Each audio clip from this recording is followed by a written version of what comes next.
और आज मैं आपसे बात करना चाहता हूं कि हो सकता है लोग आपके विरोध में योजनाएं बना रहे हों, लोग आपके लिए गलत गलत विचार कर रहे हों, आपकी हानि की योजना बना रहे हों, या फिर आप ऐसा सोचते हो कि बहुत सारे लोग आपके विरोध में खड़े हैं, कहीं वो आपकी हानि न कर दें, कहीं वो आपका नुकसान न कर दें। लेकिन आज शाम में मैं आपको परमेश्वर के वचन से उत्साहित करना चाहूंगा कि कोई भी आपकी हानि नहीं कर सकता। क्यों नहीं कर सकता? क्योंकि परमेश्वर आपकी ओर है, परमेश्वर आपकी तरफ से है, क्योंकि परमेश्वर आपसे प्रेम करते हैं, क्योंकि परमेश्वर ने आपको चुना है, आपको नियुक्त किया है। इसलिए कोई भी आपकी हानि नहीं कर सकता, चाहे कोई कितने भी प्लान क्यों ना कर ले, लेकिन आपकी हानि नहीं हो सकती।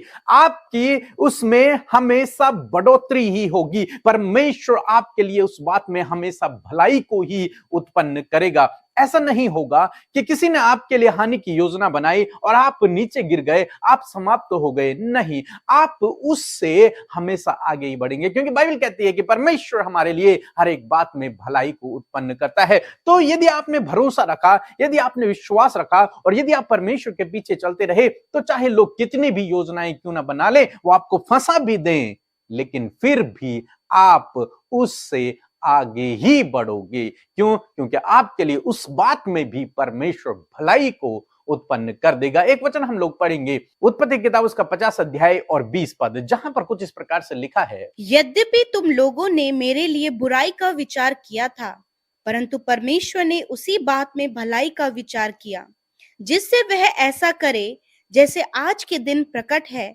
कि बहुत से लोगों के प्राण बचे हैं। आमीन। दोस्तों, यहां पर परमेश्वर का वचन कहता है, यूसुफ अपने भाइयों से कहता है कि यद्यपि तुम लोगों ने मेरी हानि का विचार किया था, तुमने तो मुझे मार डालने का प्लान किया था, तुमने तो मुझे बेच दिया था, तुमने तो मेरी हानि की योजना बनाई थी, परंतु परमेश्वर ने उस योजना से ही मेरे लिए भलाई को उत्पन्न कर दिया।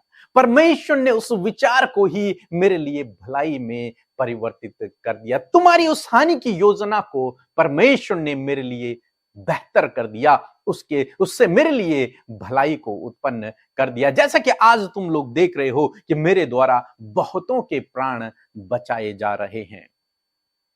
दोस्तों, यहां पर हम देखते हैं कि यूसुफ के भाइयों ने तो यूसुफ के लिए हानि की योजना बनाई, चाहा कि ये मर जाए, ये नष्ट हो जाए, ये आगे न बढ़े, ये यहीं समाप्त हो जाए, ये हमेशा गुलामी का जीवन व्यतीत करे, कठिनाई का जीवन व्यतीत करे। ऐसा उन्होंने प्लान किया, योजना बनाई और उन्होंने किया भी वैसा। लेकिन परमेश्वर ने, क्योंकि परमेश्वर ने यूसुफ को चुना हुआ था, उसको नियुक्त किया हुआ था, परमेश्वर का वो प्रिय था, इसलिए परमेश्वर ने उसके लिए हर एक बात में भलाई को उत्पन्न कर दिया। और आज जब वो अपने भाइयों से बात कर रहा है, तो वो एक बड़ी पोस्ट पर है और उसके भाई उसके अंडर में हैं और बहुतों के प्राण यूसुफ के द्वारा बचाए जा रहे हैं उस अकाल के समय में। दोस्तों, इसी प्रकार से परमेश्वर आपके लिए भी भलाई को उत्पन्न करेगा यदि आप उस पर भरोसा करते हैं। तब चाहे लोग आपकी कितनी भी हानि की योजना क्यों ना बना ले, लेकिन यदि आपने भरोसा रखा तो आप हमेशा आगे बढ़ेंगे, हमेशा आपके लिए भलाई उत्पन्न होगी। इसलिए आप ये ना सोचें कि आज आप कठिनाई में हैं, आज आप बुरी परिस्थिति में हैं, या फिर किसी की योजना आप पर पूरी हो गई। इन बातों को न सोचें, बल्कि इस बात को हमेशा ध्यान रखें कि मेरे लिए इस बात में भी भलाई उत्पन्न होगी। चाहे किसी ने आपको नीचा दिखाने के लिए कुछ भी क्यों ना किया हो, चाहे किसी दूसरे के कारण आपके जीवन में कितनी भी हानि क्यों ना की हो, लेकिन फिर भी आप भरोसा रखें कि परमेश्वर आपके लिए इस बात में भी भलाई को उत्पन्न करेगा और निश्चय वो आपके लिए भलाई को उत्पन्न करेगा। सो प्रभु आपको इस वचन के द्वारा बहुत आयत से आशीष दे। आमीन।